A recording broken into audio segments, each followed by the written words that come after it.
İnteraktiv oyunlar təşkil edilib, Heydər Əliyev və Azərbaycan Gəncliyi adlı sənədli film nümayiş olunub. İnnovasiya və ideya generasiyası mövzusunda təlimlər, startap anlayışı və təqdimat bacarıqları üzrə sessiyalar, idman yarışları keçirilib. Yaşad Fondunun Goranboyda təşkil etdiyi 3 günlük düşərgənin proqramı çox zəngin olub. Şəhid övladları olaraq bir neçə xüsusi təlimlərdən, istər mənəvi, psixoloji və təlimlərdən keçirik və düşünürəm ki, həqiqətən də çox faydalıdır. Təlimlər keçdi, startup proqramlar falan keçdi, konsert oldu, hətta üzgüçülük belə oldu, çox bəyəndim.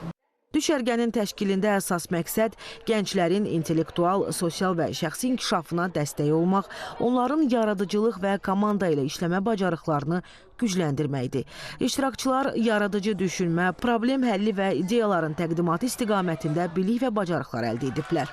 Bu düşərgə ərzində çoxlu dostlar qazandım. Əvvəldən tanıdığımız dostlar da, burada qazandığımızda və bu bizim həm sosial, həm də dünya görüşümüzün artmasına öz, belə deyək də, töhfələrini verir. Bizim ən sevdiyimiz düşərgələrdən biridir Yaşad düşərgəsi. Çünki istər kollektiv olsun, istər 5 ildə artıq bir yerdə yoldaşlıq etdiyimiz uşaqlar olsun, çox əyləncəli keçir.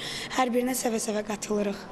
Komandalar tərəfindən hazırlanan layihələr münsiflər heyəti tərəfindən qiymətləndirilib və qalibləri mükafatlandırılıblar.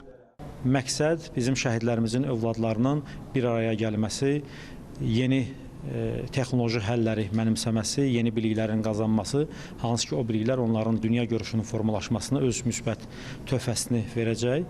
Bağlanış mərasimində gənclik düşərgəsi gənclərin potensialının üzə çıxarılması, onların gələcək həyat və karyera seçimlərinə müsbət təsir göstərməsi baxımından əhəmiyyətli platforma kimi dəyərləndirilib. Rəşidə Zülfüqarova, ASTV Xəbər.